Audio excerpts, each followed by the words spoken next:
খবর খড়গপুরে রাস্তা তৈরিতে নাকি ওয়ার্ড সভাপতি তিনি কাটমানি চেয়েছেন।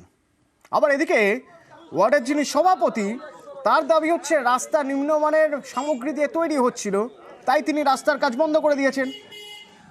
কিন্তু কি হয়েছে দেখুন, ওয়ার্ড সভাপতির সঙ্গে বচসা হচ্ছে কন্ট্রাক্টরে।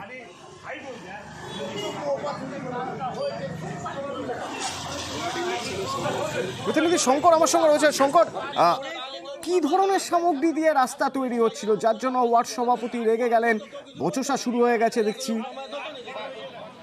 দেখো তনু, যে অভিযোগ করেছে ওয়ার্ডের সভাপতি এবং প্রাক্তন কাউন্সিলর শ্যামল রায়, তিনি অভিযোগ করেছেন যে খড়গপুর পুরসভা যে 1 নম্বর ওয়ার্ডের যে রাস্তা কমলাকেদিন থেকে যে 1200 মিটার যে রাস্তার যে তৈরির যে কাজ চলছে তার নিম্ন সামগ্রী দিয়ে তৈরি হচ্ছে, এবং এই অভিযোগ তুলে স্থানীয়রা কন্ট্রাক্টরের কাজ প্রায় বলা যায় যে বন্ধ করে দেয়, এবং বারবার কন্ট্রাক্টরকে বলা হয় যে তার সঙ্গে দেখা করতে।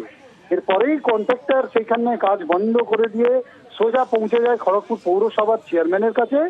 সেইখানে যে তিনি অভিযোগটা জানালেন, চাঞ্চল্যকর অভিযোগ যে এই কাজের বাবদ তাকে 1 লক্ষ টাকা কাটমানি চাওয়ার অভিযোগ উঠেছে ওই ওয়ার্ডের সভাপতি এবং প্রাক্তন কাউন্সিলর শ্যামল রায়ের বিরুদ্ধে।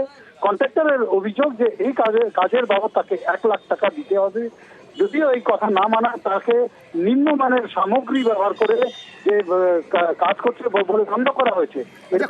কি অভিযোগ করছে একবার শুনি।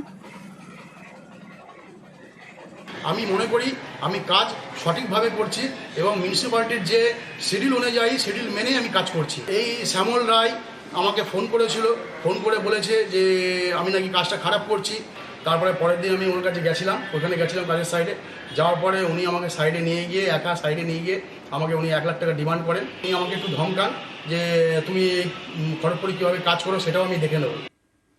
যার বিরুদ্ধে অভিযোগ সে শ্যামল রায়, তার কি বক্তব্য শুনুন।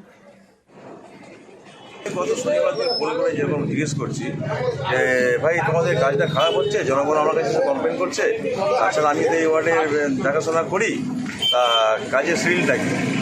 ও তখন সঙ্গে সঙ্গে আমাকে উত্তর দিচ্ছে যে কাজের শিডিউল কি, ওয়ার্ক অর্ডার কিংবা কী কাজ হচ্ছে বা যে কমপ্লেন করছে তাদেরকে বলো যে খড়গপুরে যেখানে খুশি কমপ্লেন করতে। অত্যন্ত নিম্নমানের কাজ হচ্ছে। যদি এই ধরনের এজেন্সিকে কাজ দেন আমাদের কিন্তু সরকারের পক্ষে বদনাম হবে। এরা মানে উল্টো পাল্টা খালি ইরিগেশন দিচ্ছে যে আমরা পয়সা খাচ্ছি বলে এই কাজটা করছে। শঙ্কর, রাস্তার কাজ কি তাহলে বন্ধ আছে নাকি রাস্তার কাজ হচ্ছে? দেখো অতনু, গতকাল এই কাজ বন্ধ হয়ে গেছিল।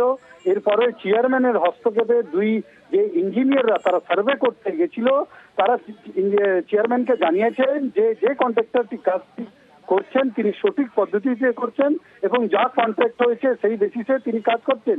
এরপরেই চেয়ারম্যানের হস্তক্ষেপে আজ সকাল থেকে সেখানে কাজ করার কথা ঘোষণা করা হয়েছে, যদিও এখনো কাজ শুরু হয়নি। চেয়ারম্যান বলেছেন যে তড়িঘড়ি করে তিনি নিজে গিয়ে ব্যবস্থা দেখে এবং দ্রুত ব্যবস্থা নেবে এবং যাতে কাজ তাড়াতাড়ি শুরু হয় তার ব্যবস্থা কিন্তু তিনি করবেন বলে জানিয়েছেন চেয়ারপারসন। কি বলছেন চেয়ারপারসন, শুনুন। কন্ট্রাক্টর শুধু নয়, আমি ইঞ্জিনিয়ারদেরও কথা শুনেছি, যেহেতু দুটো ইঞ্জিনিয়ার গেছে, এবং ওখানকার পাবলিকও বলছে আপনাদের এই দলের লোক এরকম পয়সা চাইছে 1 লাখ টাকা। তো এই যে খড়গপুর পৌরসভার যে রাস্তা তৈরি হচ্ছে, সমস্যা দিনের পর দিন বাড়ছে। সমস্যা কোথাও এরকম গন্ডগোল কেউ করেনি আজ পর্যন্ত আমাদের দলের লোক। এটাই প্রথম দেখলাম যে একটা এক্স কাউন্সিলর, মানে কাউন্সিলর ছিল সে আগে, আবার দলের প্রেসিডেন্ট, সে একটা টাকা চেয়ে কেন করছে বুঝতে পারলাম।